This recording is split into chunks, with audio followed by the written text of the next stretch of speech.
Hi friends, welcome to our channel. ఈ దేవి నవరాత్రుల్లో అమ్మవారికి ఇష్టమైన మరో నైవేద్యం సేమియా పాయసం.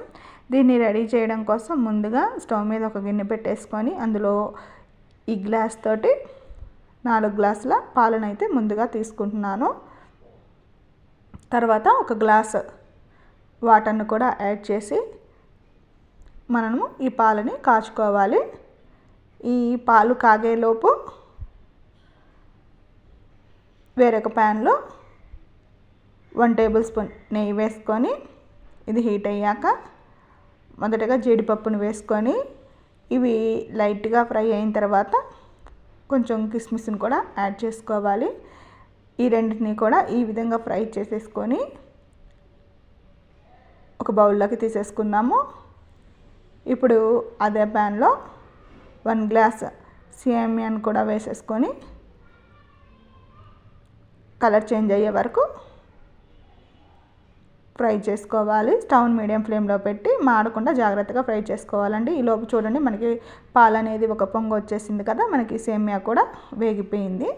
ఇలా వేగిన తర్వాత మనం తీసుకున్న పాలలో 1/4 వంతు పాలని ముందు యాడ్ చేసుకోవాలి. యాడ్ చేసుకొని ఈ సేమియా అనేది పాలల్లో బాగా ఉడికిపోవాలి. పాలన్నీ ఒకేసారి యాడ్ చేయకుండా మొదటగా 1/4 వంతు పాలను అయితే ఇక్కడ యాడ్ చేశాను. చూడండి, మనకి ఈ విధంగా సేమియా అనేది ఉడికిపోయింది కదా. ఇప్పుడు ఇందులో కొంచెం తక్కువగా 1 గ్లాస్ షుగర్ని యాడ్ చేస్తున్నాను. ఈ షుగర్ కూడా బాగా కరిగిన తర్వాత ఇప్పుడు ఇందులో ఇలాచీని క్రష్ చేసుకొని దాన్ని కూడా యాడ్ చేసేద్దాము. ఇప్పుడు దీనిలో మిగిలిన పాలను కూడా వేసేసుకుందామండి. ఇప్పుడు మనం ముందుగా ఫ్రై చేసుకున్న క్యాషు కిస్మిస్ని కూడా యాడ్ చేసేద్దాము.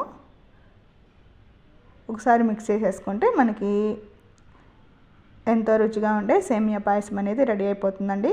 ఇలా రెడీ చేసుకుంటే మనకి ఈ సేమియా పాయసం అనేది చల్లారాక కూడా చిక్కబడకుండా చాలా బాగా వస్తుంది. ఒకసారి మీరు కూడా ట్రై చేసి చూడండి. ఇక నా ఛానల్ని ఎవరైనా మొదటిసారిగా చూస్తుంటే నా ఛానల్ని సబ్స్క్రైబ్ చేసుకోండి. Please like, share and subscribe to our channel. Thank you for watching.